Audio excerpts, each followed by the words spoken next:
Good evening from locked down London, and hello from me, Dr. Dermot Hudson, the chairman of the British Group for the Study of the Juche Idea, chairman of the UK Korean Friendship Association, and president of the Association for the Study of Songun Politics. Today, I'm going to speak about the anniversary of the foundation of the Korean People's Army, which will take place tomorrow, April 25th.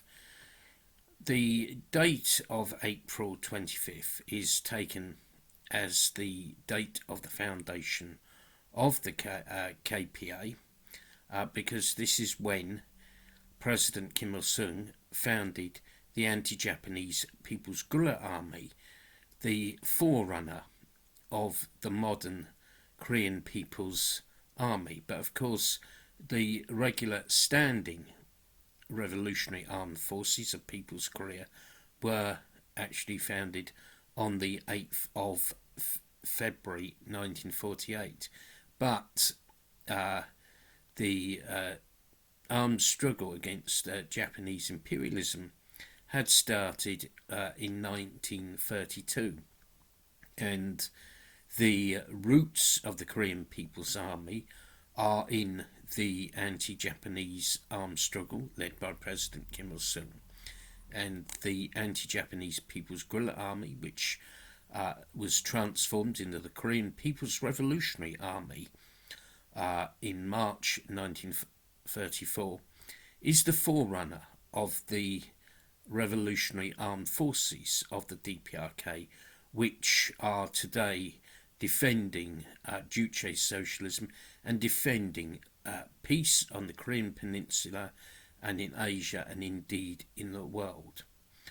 The anti-Japanese People's Guerrilla Army was founded from amongst the workers and peasants and anti-imperialist youth in Korea. It was a proletarian revolutionary armed force, at the same time a Juche-orientated self-reliant armed force that fought in the spirit of self-reliance.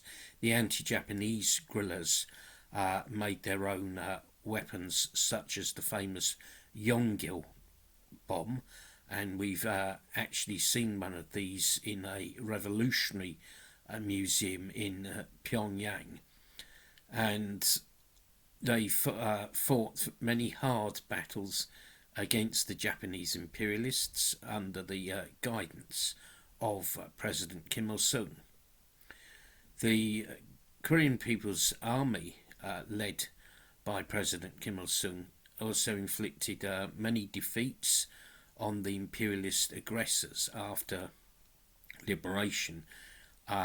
During the Fatherland Liberation War of June 25th, 1950 to July 27th, 1953, the Korean People's Army, led by President Kim Il-sung, honourably defended the independence and freedom of the Juche motherland. After the war, the KPA inflicted many defeats on US imperialism, such as the capture of the USS Pueblo and the downing of the EC-121 spy plane, as well as the Panmunjom incident in 1976.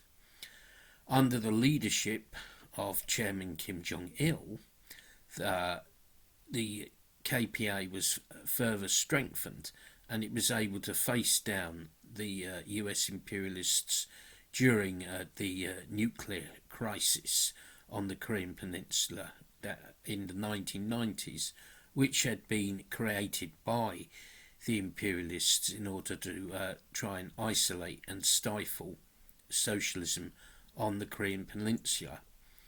Today, the KPA has its own nuclear Yonggil bomb, its own independent nuclear deterrent, and the KPA is today commanded by respected Marshal Kim Jong-un, who is leading the KPA successfully and adroitly, and it is defending Juche and socialism.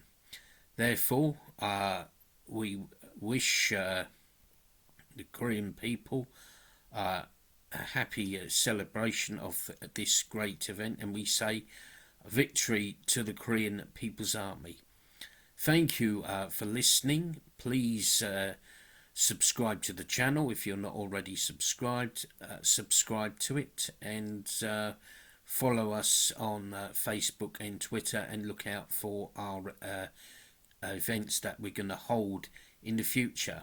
So I say goodbye now. Stay safe and do not drink any disinfectant. Goodbye.